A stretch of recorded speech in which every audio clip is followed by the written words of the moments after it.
I'm confused by today's manga. Why did the author want to make this? Why did the publisher allow this to be made? Why does it bear such a striking resemblance to an episode of the Magic School Bus? Today's manga, Crimson's The Scarlet Navigators of the Ocean, is a manga about salmon. Specifically, sockeye salmon. It follows the adventures of a school of anthropomorphized salmon from their migration out of their birthplace all the way to the coast of Alaska and back to their birthplace for breeding. Along the way, they encounter other schools of salmon and all sorts of predators looking to munch on them. This is all with a very weak framing device story of a college student and her professor conveniently talking about the science of whatever the salmon happened to be doing at the time. For those of you that don't know, the Magic School Bus was an educational show back in the 90s. It featured an episode where Miss Frizzle turned the bus into a salmon so that the class could learn about the migratory life cycle of salmon. And it was one of the most unintentionally creepy episodes the show ever produced. I'm not talking about shrinking the children and placing them in potentially dangerous situations. That's the standard for this show. But it gets really creepy when the bus lays the students as eggs and they get fertilized. Don't eggs have to be fertilized by the males before they can grow and hatch? Yes! So salmon migrate to make baby salmon. You are being fertilized! This should bother you! Oh, and then they hatch. Let's see if hatching's all it's cracked up to be.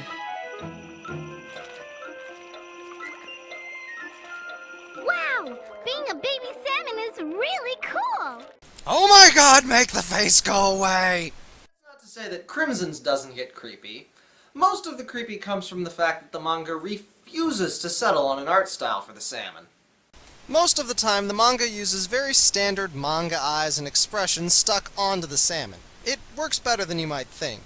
But every now and then, for no more than a page, it switches to a strikingly accurate representation of what salmon actually look like. It's creepy, and I wish the manga would either not have done this or done it more often so I could get used to it. Actually, the manga eyes on the fish brings up a good point. How are we, as humans, supposed to differentiate between the fish? Well, the manga actually deals with this. In a later chapter, we get to watch the male fish oogle the girls and talk about the features they like in their women. They talk about how the girl fish who doesn't wear a flower has a nice, strong, and sleek body. Oh, but flower fish has a much larger lower fin. We then get a side-by-side shot of the two girls so that we can compare their fins. And I can't help but feel that we are comparing chest sizes.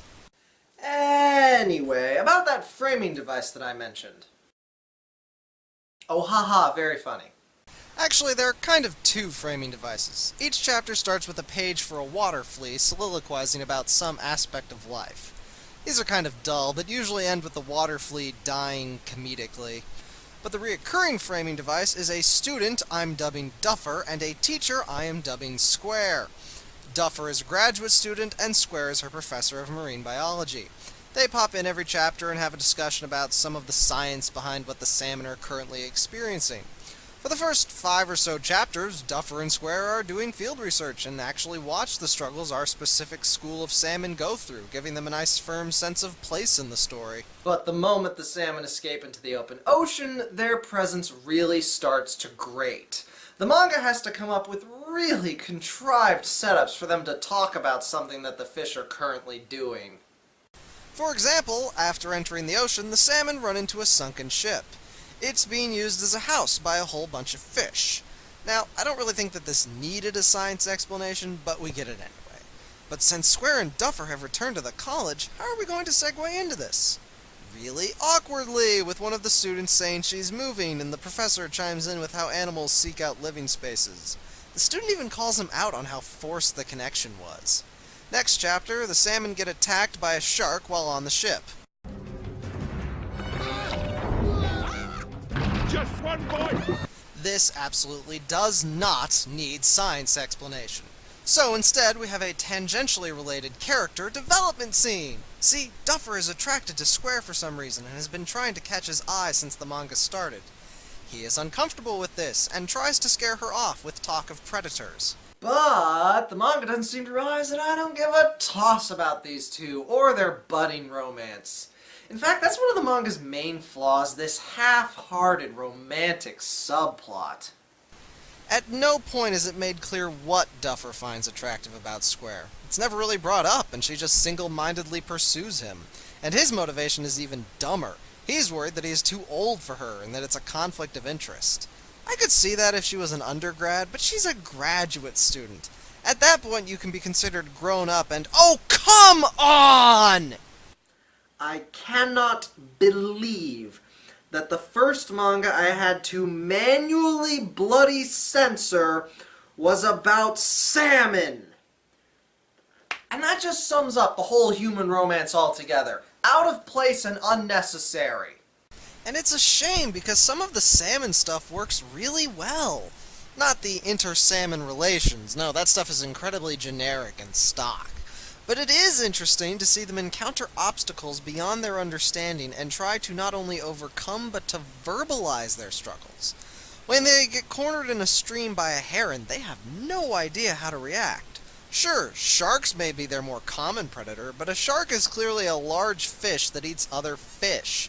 A heron appears from above the waterline and does not swim, the equivalent of an alien invasion to these fish. Another interesting bit is when they hit the desalination point. Salmon have the ability to switch from freshwater to saltwater and back, but it's not instantaneous, and they are massively confused by their sudden inability to breathe despite the two areas not being noticeably different.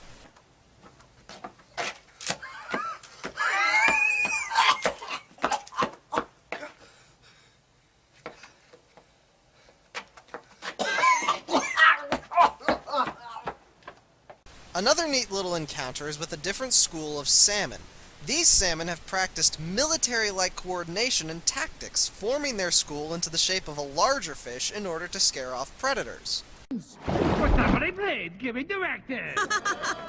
I'm serious. Blah, blah, blah. Me, me, blah. Blah, blah, blah, blah. Me, me, me. Thank you.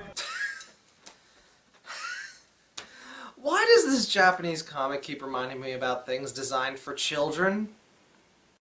If I'm being honest, most of the more engaging bits happen in the beginning.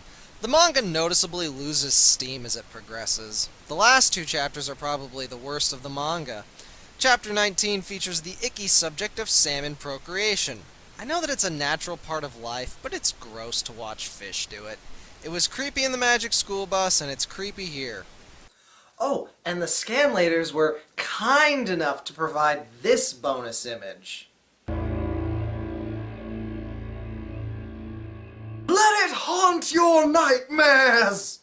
But chapter 20 is when it goes from bizarre and padded to downright pretentious.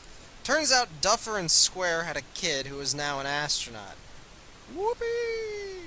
He talks about how, because he is wearing a necklace with preserved salmon eggs, he and his fellow astronauts are carrying the universal goal of animals to seek paradise into the stars, and all the spirits of all the animals ever join him on his quest into the cosmos.